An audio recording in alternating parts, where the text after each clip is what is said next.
he'd be able to come up with the material before the label needed it. I'm going to be honest with you here. Tripp eased into his chair.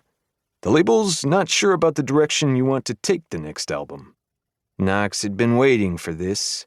He knew the label had a vision for his career, one that sounded a whole lot more like a sugar-coated rhinestone cowboy than the gritty, raw songs Knox wanted to hear on radio station playlists around the world.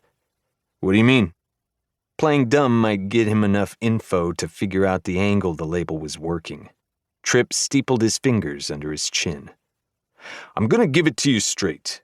By all means. Knox crossed his cowboy boots at the ankles. The label wants more of what you did on the last album. Tripp had broached the subject before, but Knox had avoided it. The label wanted to turn him into the country western version of a pop star.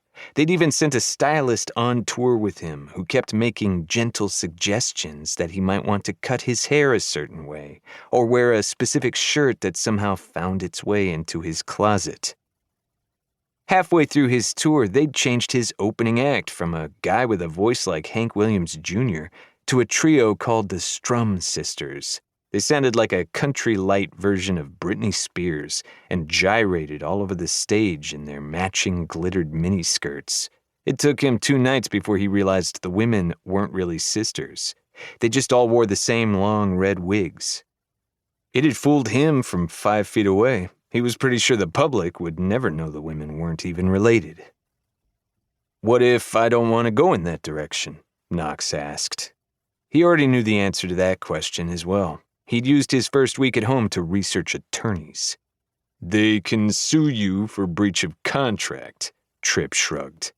You get a bad rep for being a high-maintenance performer and possibly get blacklisted. I don't typically recommend that as a frontline strategy. Knox figured as much. So what do you recommend? If you want to make music at the level you've been working at, you need to play by their rules. And that's your professional opinion? Knox asked. You want to know what I think off the record? Knox nodded. Tripp leaned forward. Suck it up for another couple of years until you're so big even they can't touch you. Then you can do whatever the hell you want. Another couple of years. Knox had heard the same refrain for most of his career. No matter where he was or who he was working with, everyone's advice seemed to be the same. Give it another couple of years. Don't quit now. You might only be 1 more gig away from being discovered. Clearly, the joke was on him. He'd been discovered, but the rules of the game hadn't changed with his success. What do you think? Tripp's chair creaked as he leaned back and rested an alligator cowboy boot on his knee. Knox could almost taste the greed in the air. Tripp had stated his opinion. If Knox balked, he'd be on his own. Maybe there was room for a little bit of negotiation, though. If I give them more of what they want, can I have 1 single that's more in line with the direction I want to go in? In the grand scheme of things, getting a say in 1 song was such a minor win. It probably didn't deserve to be classified as a victory at all.